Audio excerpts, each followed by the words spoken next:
ప్రార్థన చేసుకుందాము. పరలోకమందున్న తండ్రి, మహాప్రేమ కలిగిన దేవా,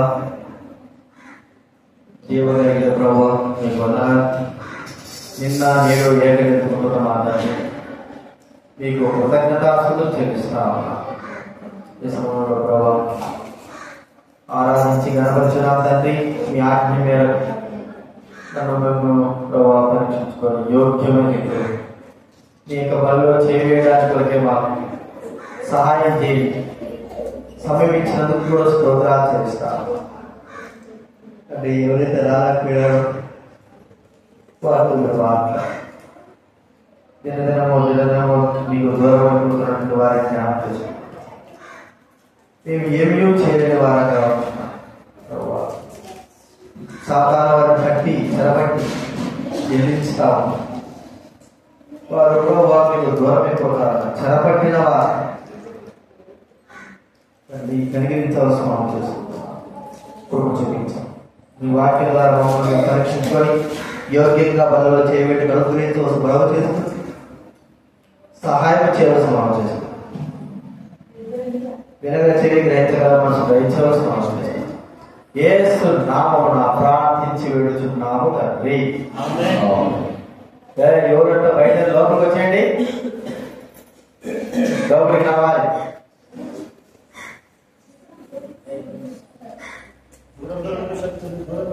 దేవుడి వాక్యంలో వెనక నువ్వే వెనక జరుగురా జరుగుడు జరుగుడికి ఒకరు కాదు ఆ రోజు వాడండి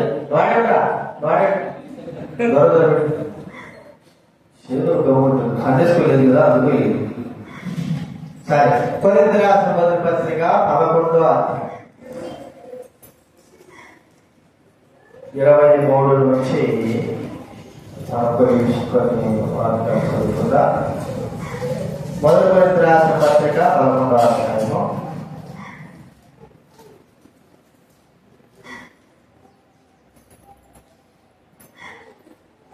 23 నుంచి 29 వరకు మార్చి చదువుతున్నా. కొరింథీ రాసిన మొదటి పత్రిక వీడియో జస్వంత్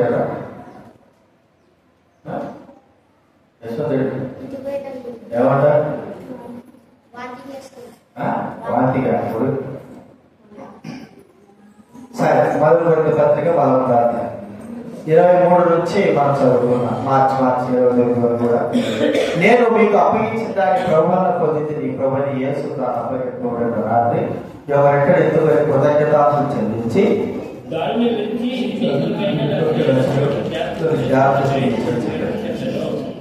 ఆ ప్రకారమే భోజనమే పెంపడ పాత్ర ఎత్తుకొని ఈ పాత్ర రక్తం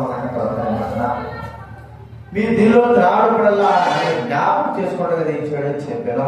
26వ వస్తుంది.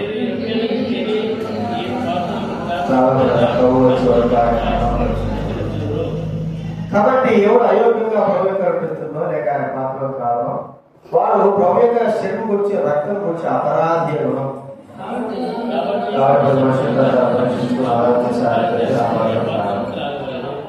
ప్రభువు శరీరం వివేచింపగా తిని త్రాగవాడు తన శిక్షానికి తగ్గబడి తిని త్రాగుతున్నాడు. 30 ఇందులోనే వీళ్ళు అనేకులు బలహీనలు రోగులైనారు, చాలా మంది తెచ్చుకున్నారు. ఒకటి అయితే మనమే విమర్శించుకునేట తీర్పు బద్దగా పోదును. అలాగే మనకు తెలిసిన మాటే లూకా సువార్త చదువుకున్నాను కదా, 7వ అధ్యాయం 10వ అధ్యాయం 27వ వచనం. లూకా సువార్త 10:27 మొదలు చదువుతున్నాను. 10వ అధ్యాయంలో 27 లూకా సువార్త 10:26. అందుకు ఆయన ధర్మశాస్త్రమే మేము రాయబడినని నీవేం చదువుతున్నావని అతన్ని అడిగారా. అతడు నీ దేవుడిగా ప్రభువును నీ పూర్ణ హృదయంతోనూ నీ పూర్ణ మనసుతోనూ నీ పూర్ణ శక్తి నీ పూర్ణ వివేకంతోనూ ప్రేమింపవలనని నిన్ను వాడి పొరుగువాడు ప్రేమింపలేవు రాయబడి చెప్పాడు. ఈ మాట మన ఉద్యోగం చేసిన 6వ అధ్యాయంలో 5వ వచనంలో వారి నీ దేవుడైన ప్రభువును పూర్ణ హృదయంతో, పూర్ణాత్మతో, పూర్ణ శక్తితో, పూర్ణ వివేకంతో ప్రేమించాలా. ఈ ధర్మశాస్త్రంలో ఆజ్ఞలలో ఒకటి, మొదటి ఆజ్ఞ. మరి దేవుడే ప్రేమించాలి. ఎలాగ ప్రేమించాలా? పూర్ణ మనసుతో, పూర్ణ ఆత్మతో, పూర్ణ శక్తితో ప్రేమించాలి. అంటే ఇవన్నీ కూడా మనం పూర్ణంగా చేసుకున్నామా? పెదవులతోనేనా?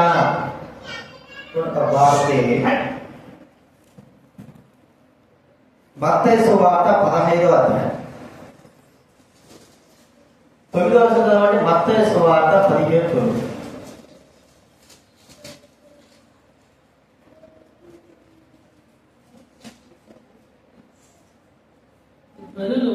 ఈ ప్రజలు తన పెదవులతో నన్ను ఘనపరచుదురు కానీ తమ పెదవులతో నన్ను ఘనపరుస్తారు కానీ వారు హృదయం ఎట్టుందట దూరంగా. మరి పూర్ణ మనసుతో మనం ఎలా చేయడం? ప్రభు అంటున్నాడు పూర్ణ హృదయం, పూర్ణ మనసుతో, పూర్ణ ఆత్మతో, పూర్ణ శక్తితో. ఈ 4 అర్థాలు అంటే హృదయపూర్వకంగా. దేవుని విషయంలో మనము కొన్ని విషయాలు అసంపూర్ణంగా చేస్తా ఉంటాం. అసహ్యత అంటే ఇష్టం లేనట్టుగా చేస్తాం. కొన్ని ఇష్టం ఉంటే చేస్తాం, కొన్ని ఇష్టం లేకుండా చేస్తాం. ఇది అంటే మన ముందు మరి భోజన పానాలు ఉన్నాయనుకోండి, మంచి మంచి అన్నీ ఉన్నాయి. కానీ అందులో మనకి ఇష్టమైనవి ఉన్నాయి. చికెనో లేకపోతే మటనో లేకపోతే వేరేదేదో ఉన్నాయి. మరి శ్రేష్టమైనవి చేసి పెట్టున్నారు. కానీ మనకి ఇష్టమైన వాటిని మనం ఏం చేస్తాము? తింటా. మరి అవి ఇష్టం లేదా, అవి మంచివి కాదా అంటే మంచివే, కానీ వాటిని తినడానికి మనం ఇష్టపడదు. అంటే హృదయపూర్వకంగా మనం ఆలోచిస్తే దేవుని పనుల విషయాల్లో, దేవుని కార్యాల విషయాల్లో, దేవుడి ఇచ్చిన విషయాల్లో, దేవుని పరిచయ విషయంలో, దేవుని ప్రేమించిన విషయంలో పూర్ణ హృదయం అనేది ఉందా? సగం చేస్తున్నామా? అయిష్టంగా చేసుకుంటున్నామా? అయిష్టంగా ప్రవర్తిస్తున్నామా? మన ఇష్టం ఉంటే చేస్తున్నామా? మన ఇష్టం లేకుండా చేయలేకపోతున్నామా? మరి లోకరీతిగా అలాగే మనము జీవిస్తా ఉంటున్నాం. ఇష్టం ఉంటే ఏదైనా చేస్తాం, ఇష్టం లేకపోతే మనం ఏం కూడా చెయ్యం. ఇష్టం ఉన్నప్పుడు అది ఎంత కష్టమైనా సరే, బాధలు భరించైనా సరే దాన్ని చేస్తాం. ఎలాగ చేస్తాము? హృదయపూర్వకంగా చేస్తాము, మనస్ఫూర్తిగా చేస్తాము, ఒక నిఘా పెట్టి దాన్ని చేస్తాము, అంటే ఆత్మతో చేస్తాము. తర్వాత మన శక్తినంతా ఉపయోగించి కూడా దాన్ని చేస్తాం. అది ఏదైనా సరే, ఏ పనైనా కాదు. ఇష్టం లేకపోతే ఏం పని చేయవు. మనసు పని చేయదు, హృదయం పని చేయదు, చేతులు పని చేయవు, కాలు పని చేయవు, ఏం పని చేయవు ఆ టయానికి. ఇష్టం లేకపోతే, ఇష్టం ఉంటే అన్ని పని చేస్తాం కదా. ఇష్టం ఉంది. ఇప్పుడు మనం హృదయాన్ని గురించి మనం చూద్దాం. హృదయము విషయంలో మనం గమనిస్తే ఎలాగా హృదయపూర్వకంగా మనము ఈ హృదయమును ఉపయోగించాలి. హృదయపూర్వకంగా మనం చూసాం కదా, హృదయముతో కూర్చో, హృదయముతో ఆరాధించాలి, హృదయముతో ఆరాధించాలి. మనం హృదయంతో ఆరాధించడం, హృదయంతోనే. హృదయము ఎట్లా ఉంటుందంటే మన మాట వినదు ఒక్కోసారి. హృదయపూర్వకం అంటే మనము ఏదైతే ప్రేమిస్తామో దానికి హృదయము ఏమవుతుందంటే అంటుకట్టబడినట్టుగా ఉంటారు. ఎప్పుడైతే దేనైతే మనం ప్రేమిస్తామో అది మనకు ప్రియంగా ఉంటారు. మరి మిగతా అవన్నీ ఎలా కనపడతాయంటే ఒకవేళ అసహ్యంగా కనపడచ్చు, లేకపోతే ఇష్టం లేకపోవడం. మనం హృదయపూర్వకంగా దేని విషయమైతే మనము ఆ కార్యం పెట్టామో అది ఫలిస్తుంది, లేకపోతే ఫలించదు. మన హృదయం అంతా కూడా ఇక్కడ పెట్టి చేయాలి, మనసు అంతా ఇక్కడ ఉంచి చేయాలి. హృదయంలో మనము ఎప్పుడైతే మన హృదయంలో చోటు ఎవరికైతే అనుగ్రహిస్తామో, ఎవరికైతే ప్రధానత్వం ఉంటుందో, ఎవరైతే ఇష్టమైన వారు మన హృదయాల్లో ఉంటారో వారి కొరకే మనము ఎంతకైనా సరే త్యాగం చేసి వారి విషయమై మనము త్యాగం చేయడానికి, కష్టపడడానికి, బాధ అనుభవించడానికి, వారి కొరకే మనం ఏమైనా చేయడానికి ఇష్టపడతాం. ఎవరి విషయమై చెప్పండి. హృదయంలో ఉన్నవారికి వ్యక్తమై, హృదయంలో మన హృదయంలో పిల్లలు అనుకోండి, ఆ పిల్లల విషయమై మనం ఏం చేస్తాము? ఎంతైనా కష్టపడతాం. మన విధంలో లోకంలో ఏదైనా ఒక అంశం, ఒక కార్యం అనుకోండి, ఏదైనా ఇష్టమైంది, దాని విధంగా ఇష్టం. మన హృదయంలో మన యొక్క కుటుంబ సభ్యులు ఎవరైనా ఉన్నారనుకోండి, వారి వరకే మనం ఎంతైనా చేస్తాం. హృదయంలో మనం ఉన్న వ్యక్తుల యొక్క ప్రభావము మన జీవితంలో ఉండాలి. బైబిల్ అంతా ఏంటంటే, మీ హృదయంలో ఏమైతే ఉంటారో, ధనం ఉంటాయా, ఆశలు ఉంటాయా, లేకపోతే బంగారం ఉంటుందా, లేకపోతే ఏదైనా వేరే వ్యక్తులు ఎవరైనా ఉన్నారా, లేకపోతే ఇష్టకరమైన ఏదైనా ఉందా, ఈ హృదయంలో ఉన్న దాన్ని బట్టే ఏమవుతుంది? మన యొక్క కార్యములు బయటకు వస్తాయి. ఇప్పుడు మన హృదయంలో ఏముంది?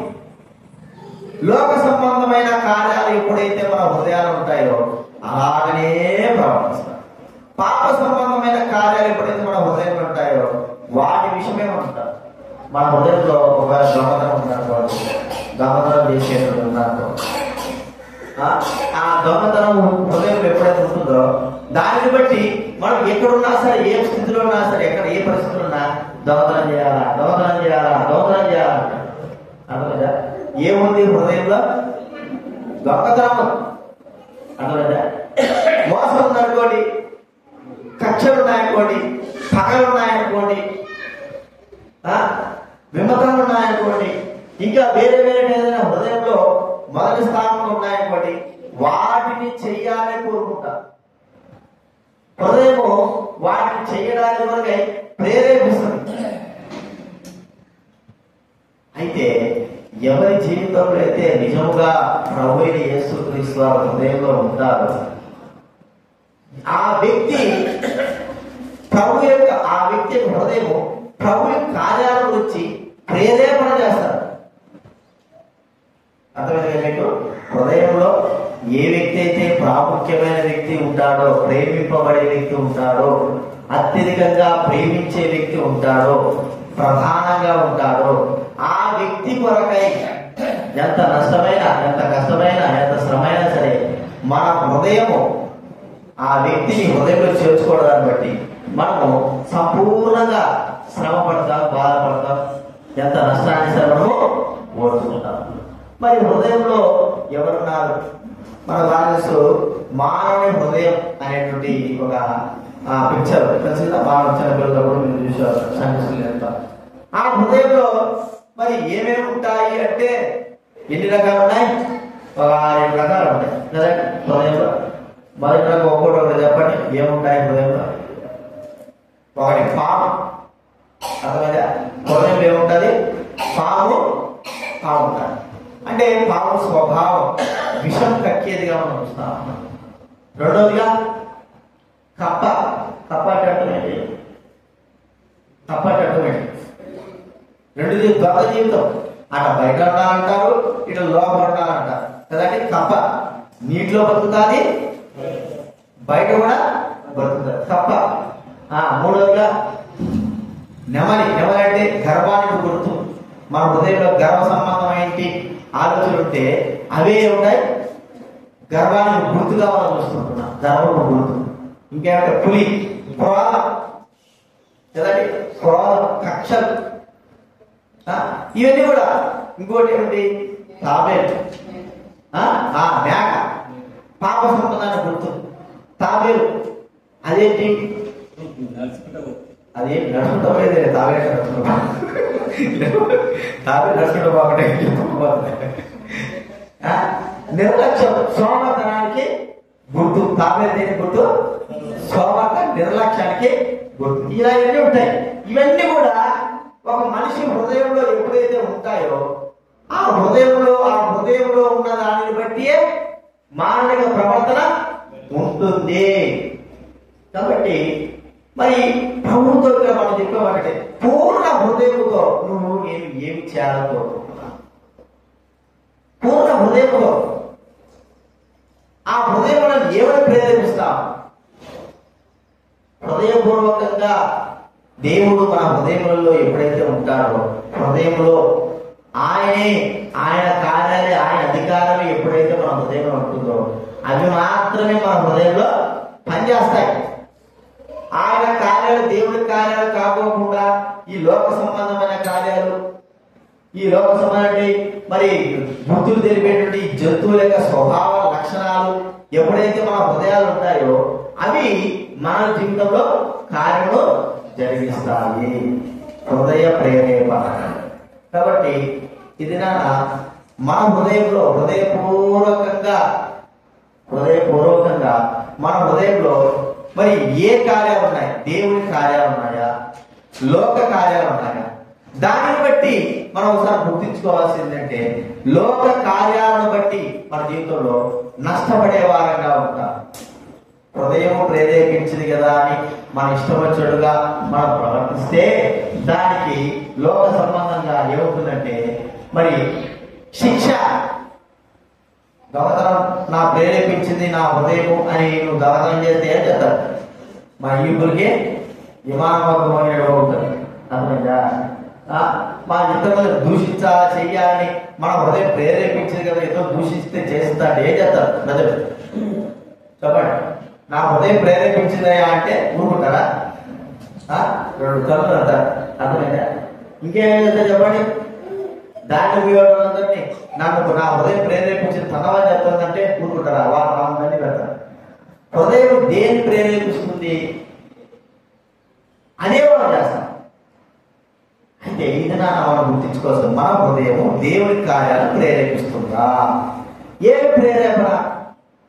మన హృదయం ఏం చెప్తుందంటే దేవుని సన్నిధిని నువ్వు ప్రేమించు. ఆ దేవుని హృదయంలో ఉన్నాడు. దేవుని సన్నిధిని అత్యధికంగా ప్రేమించేటువంటి మన హృదయము మనల్ని బలవంతం చేసేదిగా ఉండాలి. దేవుని సన్నిధిని మనం ఏం చేయాలి? ప్రేమించేటువంటి హృదయం. చూడండి, దేవుని సన్నిధికి హృదయం ప్రేరేపించి మనం వస్తేనే అది హృదయపూర్వకంగా అవుతుంది. కానీ లేకపోతే ఏదో ఒక మరి బలవంతాన మనము దేవుని సన్నిధికి ఎప్పుడైతే ప్రేమిస్తే వస్తామో అది బలవంతపు జీవితం అవుతారు. దేవుడు ఎప్పుడు కూడా బలవంతాన రమ్మడు. హృదయపూర్వకంగా నీలో ఉన్నటువంటి నీ దేవుని యొక్క హృదయపూర్వకంగా నువ్వు రావాలి, ప్రేమించాలి, దేవుని సన్నిధిని ప్రేమించాలి. కష్టతరంగా, బాధతరంగా ఎప్పుడైతే మనం దేవుని సన్నిధి విషయమై ఇలాగ ప్రవర్తిస్తామో, మన హృదయం ప్రవర్తిస్తుందో అప్పుడు మనం దారి తప్పుతున్నట్టు గుర్తుపెట్టుకుంటాం. కాబట్టి ప్రియమైన వాటరా, హృదయం నిజంగా మనలో, మన హృదయంలో దేవుడి యొక్క అధికారం, దేవుడి యొక్క మనస్సు, దేవుడు ఉన్నాడు అంటే హృదయంలో దానిని బట్టి హృదయము ప్రతిస్పందన చేసి అలా నడుస్తుంది. లేకపోతే హృదయంలో ఏదైతే ఉంటుందో దాన్ని బట్టి నడుస్తారు. ఇప్పుడు మనం వస్తున్నాం, ఇక్కడ వచ్చేటప్పటికి మనకి వేరే పని కూడా ఉండాలి, ఇక్కడికి రావాలా. ఇప్పుడు మన హృదయంలో ఉన్నటువంటి కార్యం బట్టి మనము మలుపు తిరుగుతాం. హృదయంలో ఉన్నటువంటి వ్యక్తికి ఇచ్చినటువంటి ఆ యొక్క అధికారాన్ని బట్టి, లేకపోతే మొదటి స్థానాన్ని బట్టి మనం మరి వెనక్కి రావడమో, లేదా వెళ్ళిపోవడమో, లేదా దేవుడి ముందుకు రావడమో జరుగుతుంది. హృదయంలో ఇచ్చినటువంటి అధికారము. ఈ హృదయాన్ని సాతానుడు అందరి హృదయాలను వశం చేసుకున్నాడు. చూడండి, దేవుడి మందిరానికి వస్తూ కూడా దేవుడి మందిరానికి రాకుండా ఎంతమంది ఆగిపోతున్నా వారి ఇష్ట ప్రకారంగా హృదయంలో వారు దేవుడికి చోటు లేదు, పేరు మాత్రమే మేము మర్చిపోతున్నామా, మేము చేస్తున్నామా అంటున్నారు. కానీ వారి హృదయంలో ఎవరికి చోటు ఉందంటే దేవుడికే లేదు.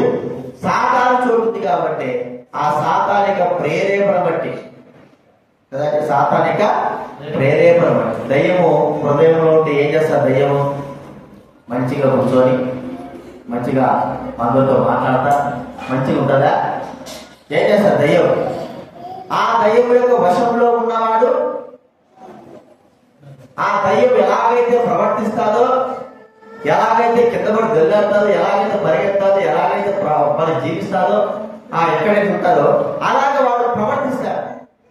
దయ్యం యొక్క స్వభావం, దయ్యం యొక్క లక్షణం ఒక మనిషిలో నచ్చిందా? సేనా దయ్యం పెట్టేవాడు హృదయంలో దూరిపోయింది. సేనా దయ్యం ఏం చేసింది? దానికి లక్షణం ఏంటి? దైవ లక్షణం తప్ప ఇంటిలో ఉండకుండా ముందు చేయడం. అర్థమైందా? వాడిని ఏం చేస్తుంది? ఇంట్లో ఉండకుండా తీసుకొని బయటికి వెళ్ళిపోతుంది. అందుకే ఆ దయ్యం పెట్టిన స్వభావం కలిగిన వారు ఏం చేస్తారు? మందిరాల్లో కూర్చొని కూడా ఏం చేస్తారో చెప్పండి. మందిరంలో కూర్చొని కూడా ఎప్పుడైతే బయటికి వెళ్ళిపోతారో ఆ హృదయం ఎలాంటిది? దయ్యము.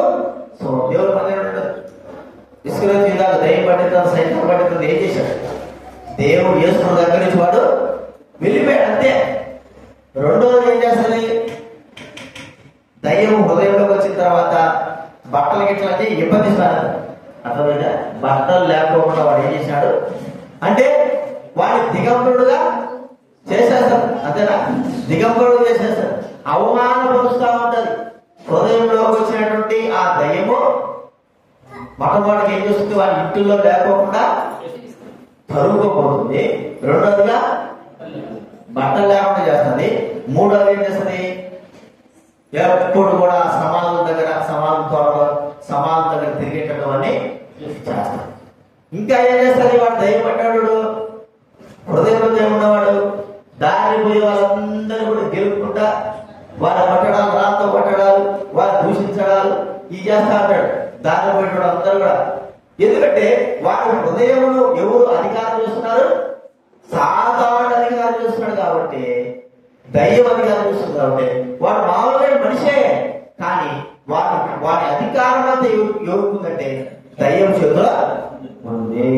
వాడే మరి అదే అధికారము క్రీస్తు మన హృదయం పైన అధికారం చేస్తే ఆత్మ సంబంధంగా దేవుడి సన్నిధికి వస్తా, దేవుడి మందిరం ఉంటా, దేవుడి పనులు చేస్తా, హృదయపూర్వక తీస్తా, ప్రార్థన చేస్తా. అర్థమయ్యా మీకు? ఏమిటి? గౌరవంగా జీవిస్తా, ఓర్పుతో జీవిస్తా, మన ఇష్ట ప్రకారం జీవించాం. అర్థమైందా? ఇవన్నీ కూడా దేని బట్టి జీవిస్తాము? హృదయంలో ఉన్న దేవుడి యొక్క అధికారం బట్టి. ఇప్పుడు మన హృదయం ఎలాగ ఉంది?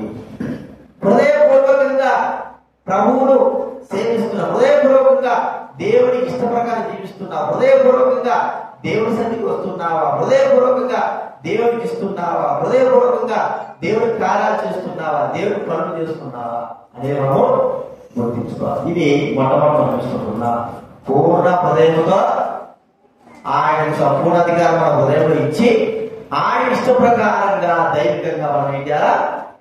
చదివించాలి. ఇది మనం రెండోదిగా పూర్ణ మనస్సు. మనస్సు ఎటువంటి చేస్తుంది తెలుసుదా? మనస్సు, మన మనస్సు బైబిల్ ఉంది. మనస్సు అడియాసలు కలిగి తిరుగులాట కదా. మనసు ఏం చేస్తారు చెప్పండి? ఎక్కడున్నా మనసు క్షణాల్లో ఎక్కడికి వెళ్ళిపోతుంది? ఎక్కడికి వెళ్తుంది? వేరే దేశానికి కూడా వెళ్ళిపోతుంది కదా. వేరే దేశానికి వెళ్ళిపోతుంది. అంటే ఇక్కడ ఉన్నది ఇక్కడే ఉంది కదా అనుకుంటే అక్కడికి. అందుకే మనము మనసు పెట్టి ఏది కూడా చేయలేము కాబట్టి ఏమైపోతున్నామంటే ఏది కూడా వినలేకపోతున్నాం. మనం కూర్చోబెట్టామే కానీ మనము మరి ఆ మనసును మనం ఇక్కడ ఉంచలేకపోవడం కాబట్టి మన జీవితంలో మరి ఉన్నాము కానీ మా మనసుతో ఉండలేము కాబట్టి ఏమి కూడా వెళ్ళలేకపోతాం. కాబట్టి మనసు అనేది మనం గుర్తిస్తా ఉంటే మనసు అడియాసలు కలిగి తిరుగులాట కన్నా ఎదుటిన్న దానిని అనుభవించుట మేలు. చూడండి ఇంకా ఏమంటాడంటే, ఒకడు అన్యాయంగా పట్టణాన్ని పట్టుకోవడం అంటే తన మనసును స్వాధీనపరుచుకున్నవాడు కదండి. 16 సామెతలు 16:30 సామెతలు 16:30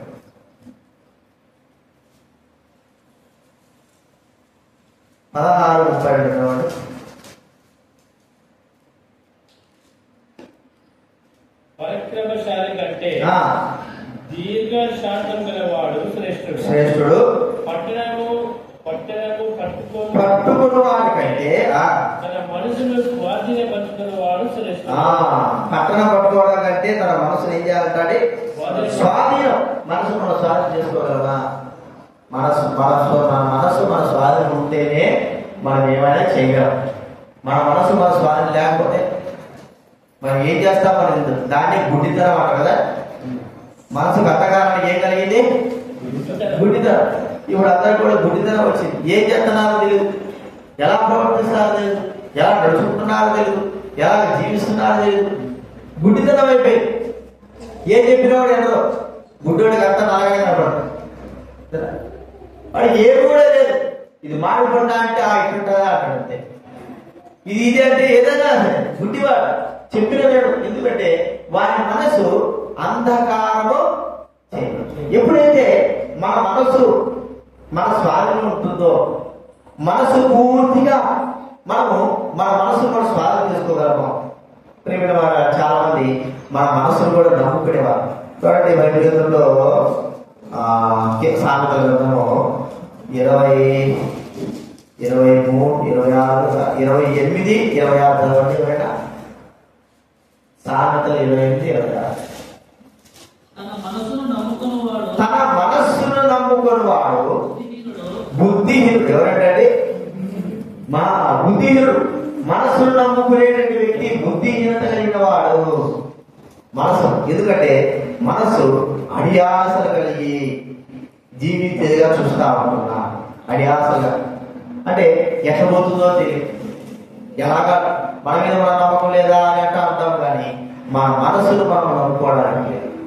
అది మన దగ్గర ఉంటుంది కాదు.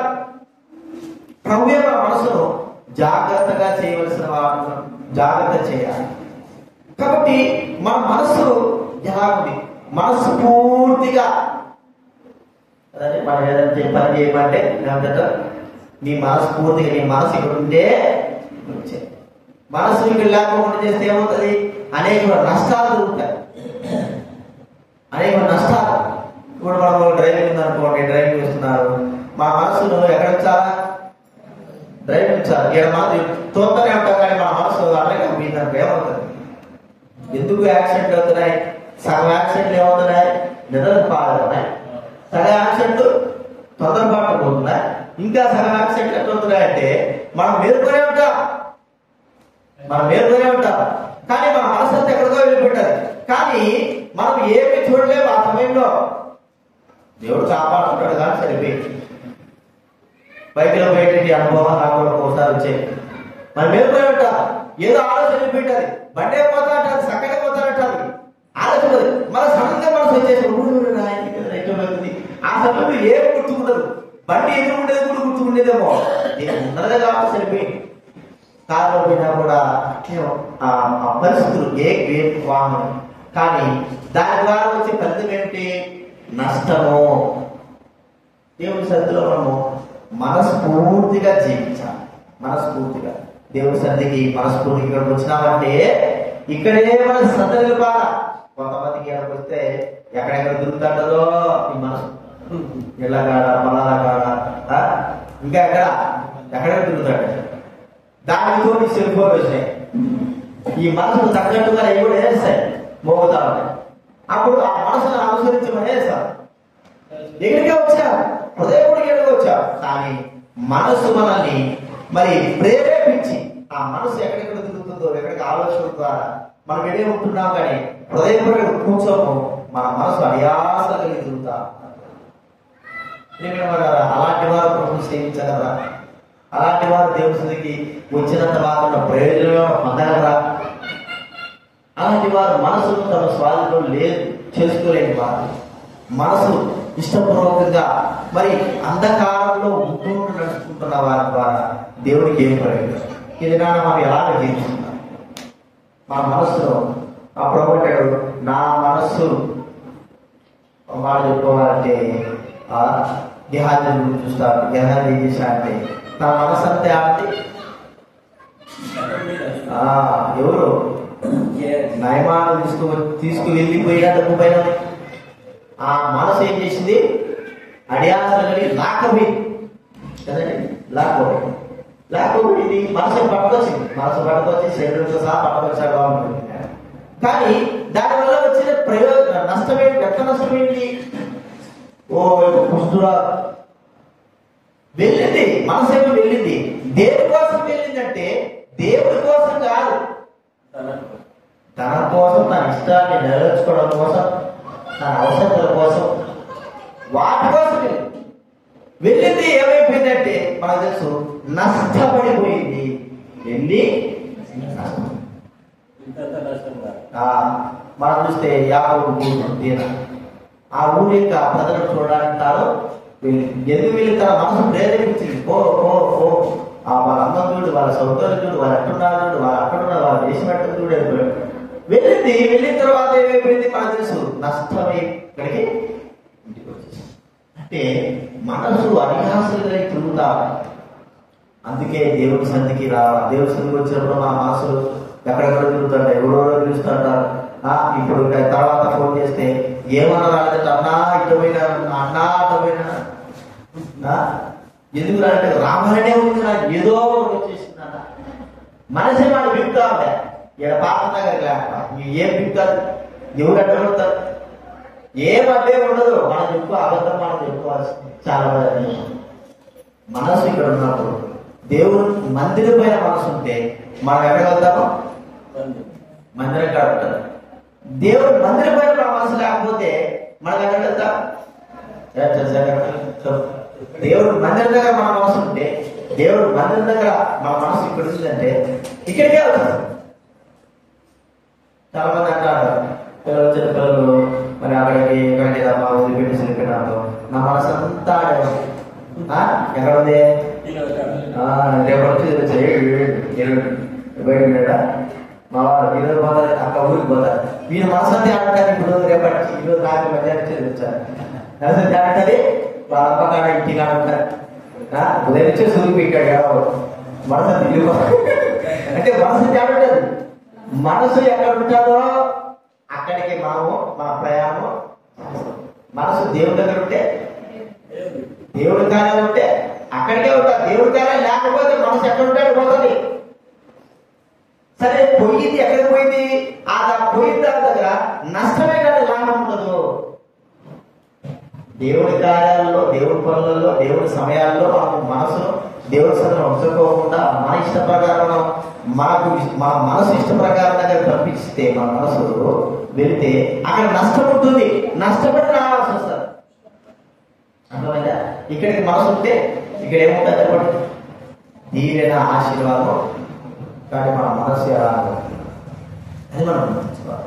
అంత మాత్రం కాకుండా మన శరీరం పూర్ణ శక్తి. పూర్ణ శక్తి ఎవరికి? ఈ శరీరం.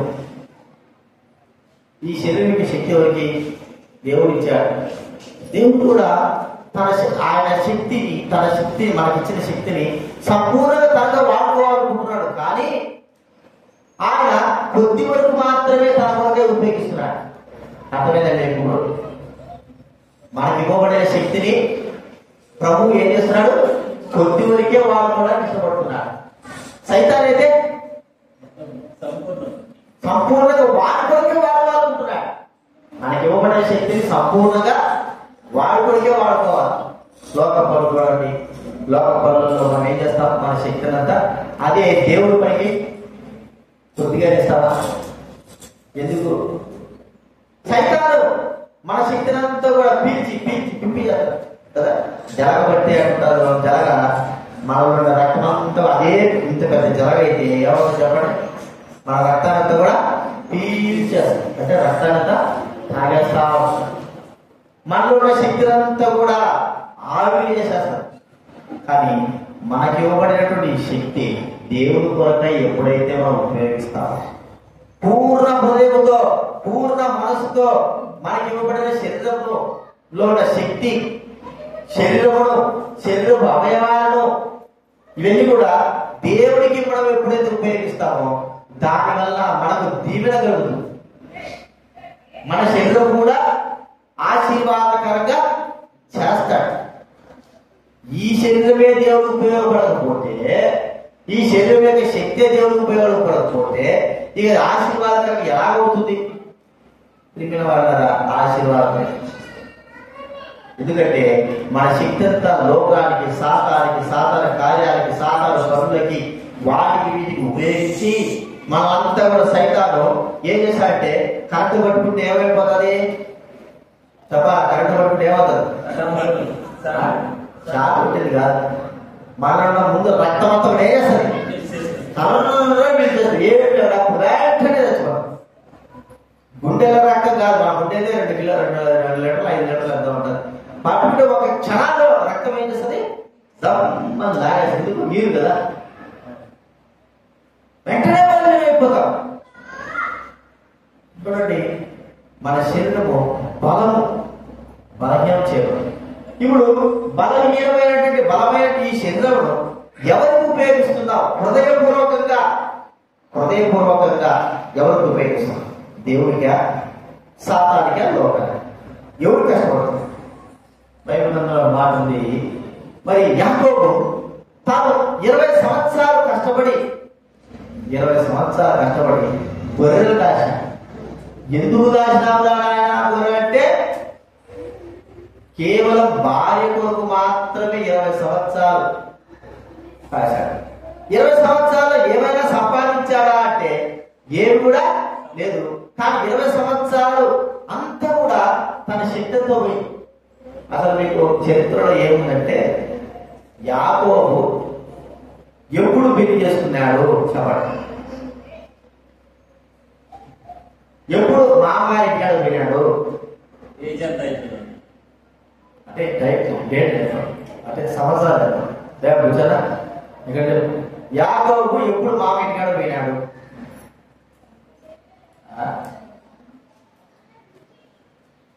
ఎప్పుడు పెళ్లి చేసుకున్నాడు?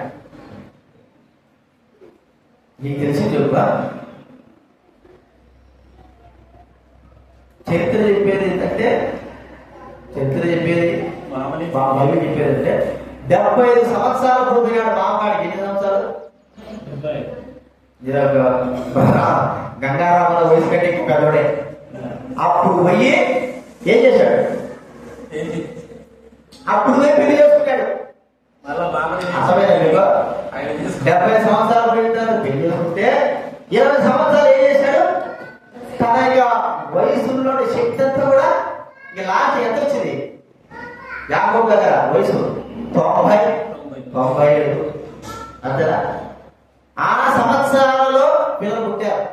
ఈ 75 నుంచి 7 సంవత్సరాలు తీసేసి 7 సంవత్సరాలు తీసేసిన తర్వాత 75 నుంచి 7 సంవత్సరాల ముందంత 82 సంవత్సరాల తర్వాత పిల్లలు పుట్టారు. పిల్లలు పుట్టిన తర్వాత అప్పటికి 20 సంవత్సరాలు పొడుగు చేశాడు. 95 సంవత్సరాల వరకు కూడా వాళ్ళ మామ ఏం చేస్తున్నాడు? 90 సంవత్సరాలు శక్తి ఉంటుందా? ఉన్నది మన దగ్గర. ఆ విశుద్ధంలో కూడా ఆ శక్తి అంతా ఎవరికి ఇచ్చినాడు? వాళ్ళ మామ గొర్రెలు కాసేదానికే ఇచ్చేశాడు. చివరికి తనకు ఏమి కూడా మిగిల్చుకోలేదంట. అప్పుడు అంటాడు, నా కుటుంబం కొరకు నేను ఏం కూడా మిగిల్చుకోలేదంట. అర్థమైంది? ఇప్పుడు తర్వాత మళ్ళా శ్రమపడి పనిచేశాడు. అంటే తన శరీరమును ఒక సుమారు 90 సంవత్సరాల వరకు కూడా వ్యర్థంగా ఉపయోగించాడు. దానివల్ల ప్రయోజనం ఏమో వచ్చింది? వయసు అంతా అయిపోయింది. మనకైతే ఇప్పుడైతే వయసు అంతా అయిపోయినట్టే, ఇంకా ఇంకేం లేదు. ఆ సమయంలో మనం ఏదైనా చేయగలవా? అక్కడైతే 90 సంవత్సరాల తర్వాత మనం కష్టపడి మళ్ళా 70-80 సంవత్సరాలు బతికాడు. ఒక శక్తి ఉంది. దీని దేవుడి గురించి ఏదైనా చేశాడు. మనకేముంది? ఉన్న శక్తి అంతా మనము లోకానికి దారపోసి, లోక కార్యాలకు దారపోసి, లోక పనులకు దారపోసి, చివరికి దేవుని దగ్గరకు వచ్చేదాకా ఏమైపోతామంటే చెప్పండి. చెరుకు ఉంది, మంచిగా అప్పుడే కోసినాము. చెరుకులో మంచి రసం ఉంది, దాన్ని ఎండలో పెట్టేశాము. ఒక 10 రోజులు ఎండలో పెట్టాము. ఏమైపోతుందో చేసాక ఏమవుతుంది? ఎండలో పెట్టాము. అక్కడ వాడలేదు మనం తెల్ల. కానీ ఎండ రశ్మికి ఎండకే ఏమైపోతుందంట అంత కూడా పీల్చేసి పనికి రాకుండా పోయేటట్టు అయిపోతుంది. ఇంకా కొన్ని రోజులు గట్టిగా కర్ర అయిపోతుంది. అది తెల్లదు. అర్థమైనా? అది ఉన్నప్పుడే, అది పోయబడినప్పుడే దాన్ని మనం తింటే దాంట్లో మధురాన్ని మనం చూస్తాం. ఇప్పుడు మన జీవితం కూడా అంతే. మన జీవితంలో దేవుడి పనుల కొరకు, దేవుడి కార్యాల కొరకు మన శరీరాన్ని ఎప్పుడైతే ఉపయోగిస్తామో అది మధురంగా ఉండాలి. లేదు సాతాను కార్యాలకి, లోకానికి మనం ఎప్పుడైతే ఉపయోగిస్తామో చివరికి మనకు మిగిలేదంటే కట్టే. దాని ద్వారా నేను ఏం చేయలేదు అంటే శక్తి లేని, హీనత కలిగిన వారమైపోతాము. చివరికి దేవుడి కొరకు ఏమైనా చేయాలనుకుంటే దేనికి పనికి రాకుండా పొయ్యిలోకే, అది మా నచ్చమాట, పొయ్యిలోకే పోవడం అంటే చివరికి. అందుకే మన జీవితంలో మన శక్తి ఉన్నప్పుడు దేవుడి సేవ, దేవుడి పని మనం ఏం చేయాలి? అది కూడా ఎలా చేయాలో హృదయపూర్వకంగా మన శక్తి అంతా కూడా, మన చెమట రక్తమంతా కూడా ప్రభు కొరకే. మనం ఆలోచిస్తే యేసు ప్రభు శక్తి, బలము అంతా కూడా ఎవరికి ఇచ్చాడు? చెప్పాలి, ఎవరికి ఇచ్చాడు? 33 సంవత్సరాల్లో ఆయన మరణం పొందుతుంటే రక్తమంతా కూడా కాల్చివేశాడు. అంటే పూర్తి బలమంతా కూడా పోయింది. ఆయనలో ఉన్న బలమంతా కూడా పోయేంత వరకు కూడా ఆ బలాన్ని మనకు అనుగ్రహించాడు. ఇప్పుడు మన బలమంతా ఏం కాదు, ఏం కాదు, బయట ఇట్లా కూర్చొని గమనించాను. ఎవరికి ఉపయోగిస్తాం? కూర్చానా? ఈ శక్తి మనం ఎవరు ఉపయోగిస్తాం? చెప్పాలి, ఆయన చెప్పాలి. మీరు చెప్పేది కాదు. ఎవరికి ఉపయోగిస్తాం? మన శక్తి బలం. చెప్పాలి. అంత పోయిన తర్వాత దేనికి పనికి రాకున్న తర్వాత అత్తమ్మ కూర్చోవడానికి చాలా అత్తమ్మ ఏమవుతుందమ్మా? ఏం లేదు, అత్తమ్మ ఏం లేదు కానీ దాని పాపి ఏం లేదు. అర్థమైంది మీకు? చివరికి అర్థమైంది ఏమైంది? ఒక విశ్వాసం వస్తుంది. కానీ ఏమైనా చేస్తానంటే అయ్యా ఏమి చేయలేదు, ఏమైంది? జాగ్రత్త సైతాను సూది పెట్టి అంతా లాగేశాడు. ఏం లాగేశాడు. ఇప్పుడు దేనికి ఏం పడుతుంది చెప్పండి? అర్థమైంది మీకు? ఇప్పుడు చెప్తే కదా, ఉపయోగించవలసినప్పుడు మన శక్తిని ప్రభు కొరకై ఉపయోగించాలి. అంత ఎంతవరకు పనిచేస్తుందో, ఎంతవరకు ఉపయోగపడుతుందో. ఇప్పుడు మనకు ఒక విధంగా చూస్తే, ఒక మెకానిక్ కొనుక్కోండి. ఒక మెకానిక్ ఉన్నాడు. ఆ వ్యక్తికి అన్ని స్పానర్లు కానీ, స్క్రూ డ్రైవర్లు కానీ, కత్తర్లు కానీ అన్ని ఉంటాయి కదా, ఉంటాయి. అవన్నీ ఏం చేస్తాడు? కొద్దిగా ఏదైనా కొద్దిగా పోయిందనుకో, కొత్త పోయిందనుకో, వెంటనే బాగా మొత్తం చూసుకుంటాడా? ఏం చేస్తాడు? అది కూడా వదిలిపెట్టారు. మీరు కొత్త బ్రష్ మీకు బాగా బాగా అర్థమేట చెప్తారు. కొత్త బ్రష్, పెయింట్ కూడా బ్రష్ ఉందనుకో, మనం పిండి ఆడిస్తాం కదా, పిండి ఆడించే దగ్గరికి పెయింట్ వచ్చే బ్రష్ ఉంటుంది. చూసారు కదా మీరు? పెయింట్ కూడా బ్రష్ ఏం చేస్తాడు? అంతా ఊడ్చేస్తాడు. ఎట్లా పోయింటారని చెప్పండి? కొద్దిదేమో కొత్తదే పోయింటారు. అది వాడి వాడి వాడి పొద్దు పెట్టదు. సరే, దాని పారేస్తాడంటే పారేడు. చూసారా మీరు? చూసారు కదా ఆ పిండి మిల్లు ఏం చేస్తాడు? దాన్ని పారేడు. దాంతోనే దాంతోనే దాంతోనే దాంతో చివరి వరకు, ఎక్కడి వరకు, ఎప్పటి వరకు? ఇక వాడికి తెలియాలా ఇది ఇక పని చెయ్యదు అన్నప్పుడు మాత్రం పారేస్తాడు. అంతవరకు కూడా మరి ఏం కావాలా? దేవుడికి మన శక్తిని ఉపయోగించాలి. ఆ మధ్యలో పట్టుకోవాలి సైతం. మనం పట్టుకుపోయి మనకున్న రక్తమంతా కూడా ఏం చేస్తుంది? దోమల ద్వారా, ఇంకేంటి, బుద్ధికల ద్వారా, చెప్పాలి, రక్తాన్ని పీల్చేటేంటి, జరగడం ద్వారా, ఇవి మనకు అంటించి మనలో ఉన్న రక్తానంతా కూడా పీల్చివేసి మనల్ని నిస్సాయులుగా చేసేస్తాం. అది మనం గుర్తించుకోవాలి. మనం నిస్సాయులు కాకుడిపే మన శరీరము మరి శక్తిహీనత కాకుడిపే మన శక్తి అంతా ప్రభువు ఉపయోగించాలి.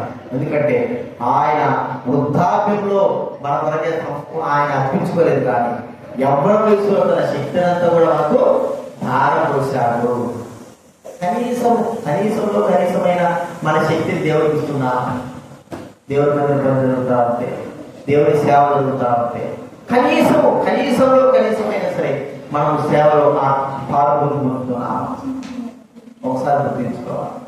కాబట్టి మన హృదయపూర్వకంగా ప్రేరేపించినప్పుడు అది ఇచ్చుల విషయంలో కానీ మరి ఏదైనా పని చేయడంలో కానీ హృదయపూర్వకంగా మనం ఆ పనిని చెయ్యాలి. అసంపూర్ణంగా దేవుడు హృదయపూర్వకం ఉండాలి. అలాగని హృదయపూర్వకంగా చేయకపోతే నష్టం. ఎందుకంటే ప్రభు బిడ్డలు కానీ ఖచ్చితంగా హృదయపూర్వకంగానే చేయాలి. నేను చేయలే ఏమైతే కానీ అంటే నష్టపడేది మనమే. మనసు అడియాసలు లేకుండా తిరిగేదానికంటే మన మనసునంతా దేవుడి సన్నిధిలో పెడితే దేవుడు మన హృదయాన్ని మన మనసులో దీవిస్తాడు. మన మనసు అంటే జరిగే కార్యాలు ఏమిటి? నష్టం జరుగుతుంది. మూడోది ఏం చూసినాము? మన శక్తి బలం. శక్తితో హృదయపూర్వకంగా మన శక్తి అంతా కూడా దేవుని కొరకై అనుగ్రహించాలి. ఆ దినాల్లో దైవపడిన వారి యొక్క పని ఏంటంటే వారు పని చేసుకోవడము, ఇంటికి రావడము, దేవుడి మందిరం కట్టేయడం. ఈ మూడు తప్ప ఎవరు ఎరిగేది కాదు. ఇప్పుడు ఏముంటారు చెప్పండి?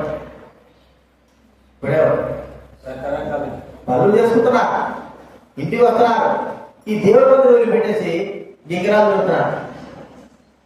ఏమంటారంటే దాన్ని ఆమోదం తెలుసా? ఆడ కూర్చోడు, ఏడు కూర్చోడు, ఆడ కూర్చోడు. దేవుడి మందిరం లేదు, దేవుడి మందిరం రాకపోయా, దేవుడి మందిరం లేదు, తిరుగుతున్నారు, ఆడ తిరుగుతున్నారు. ఏడవరకు చిరకలే. అర్థమైనా? దేవుడు ఇంట్లో పని చేసుకునేవారు, బయట పని పట్టుకుంటూ చేసేవారు, ఇంటికి వచ్చి ఇంటి పని చేసుకునేవారు, సమయం మిగిలితే ఎక్కడ వెళ్ళేవారు? మూడోది దేవుడి మందిరం. ఈ రెండు పనులు జరుగుతున్నాయి. మూడో పని ఎక్కడ జరుగుతుందంటే లోక కార్యక్రమాల్లో జరుగుతాం. అది మనం గుర్తించుకోవాలి. కాబట్టి ప్రియమైన వారు, మన విషయంలో ప్రభువును రక్షించింది ఎందుకు? దేవుడు తన రక్తం ఇచ్చి మనం కొనదెందుకు? మనం తన బిడ్డలుగా చేసేందుకు హృదయపూర్వకంగా జీవించాలి. మనస్ఫూర్తిగా జీవించాలి. మన శక్తి అంతా కూడా ప్రభుకే ఇవ్వాలని కోరుకుంటున్నాను. అయితే మనకు తెలియకోకుండానే సాతాను మనం ఉపయోగించుకుంటాం. మనకు తెలియకోకుండానే మన శక్తిని అంతా పీల్చేస్తాం. మనకు తెలియకోకుండానే మన మనసు అడియాసలు దేవుడి సన్నిధి కాకుండా ఎక్కడెక్కడికో తిరుగుతాం. మనకు తెలియకోకుండానే హృదయపూర్వకంగా ఇవ్వాల్సిన కార్యాలు గొనుక్కుంటూ సరుగుతూ మనము చేస్తాం. ₹1 ప్రభువుకు దేవుడి సన్నిధి చేయాలన్నా గొనుగుతా కదా, ₹1 ఇవ్వాలన్నా, లేకపోతే ఏదైనా హృదయపూర్వకంగా ఈ కార్యం చేయాలన్నా గొనుగుడు మనసు అడియాసలు కలిగి తిరుగుతూ ఉంటుందే కానీ దేవుడి సన్నిధిలో ఒక దగ్గర సన్నిధి ఉండాలి లేదు. అడియాసలు గిరిగిరి తిరుగుతారు. శరీర విషయంలో శక్తి అంతా కూడా మనం తెలియకోకుండానే హరించి వేయబడతా ఉంది. మనకు తెలియకోకుండానే శక్తి అక్కడ మరి దేవుడు ఉపయోగపడడం లేదు. సైతాను మాత్రం బాగా ఉపయోగపడతారు. ఎంత బాగా ఉపయోగపడుతుందో అంత బాగా ఉపయోగపడతారు. వాడేమో మనలో శక్తి అంతా కూడా వాడు గుర్తుకుంటూ లాగుతా ఉన్నాడు. అంతా కూడా ఉపయోగపడలేదు. దేవుడు ఉపయోగపడలేని శక్తి, దేవుడు ఉపయోగపడలేని జీవితం, దేవుడు ఉపయోగపడలేని ఆ శరీరం దేనికి పనికిరాదు. అది మనం గుర్తించుకుందాము. నా జీవిత ప్రభువుకు అర్పించుకుందాం. ప్రార్థన చేసుకుందాము.